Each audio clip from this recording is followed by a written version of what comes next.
யோசித்து பாருங்கள்.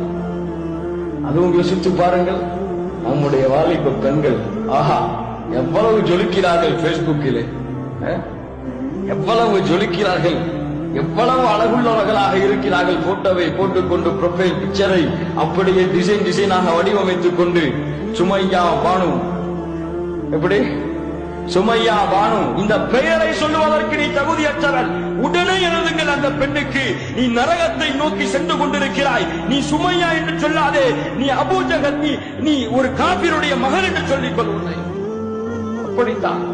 ஏன் ஒரு காபிர் செய்ய வெட்கப்படக்கூடிய விஷயங்களை எல்லாம் ஒரு காபிர் தன்னுடைய புகைப்படத்தை மக்கள் பார்க்க கூடாது என்று பயப்பட்டு அதை மறைத்து வைத்திருக்கக்கூடிய விஷயத்தை எல்லாம் முகம்மது நபியின் வாரிசு என்று சொல்லக்கூடிய, பாத்திமாவிற்கு பிறந்தவர் என்று சொல்லக்கூடிய, சுமையாவின் வாரிசுகள் என்று சொல்லக்கூடிய இந்த சுமையா பாத்திமா போட்டு வச்சிருப்பாங்க ப்ரொஃபைல் பிக்சரா. ஹராம், ஜினா. இது உன்னை பார்ப்பவர்களும் ஹராமிலே உட்படுத்தப்படுகிறார்கள்.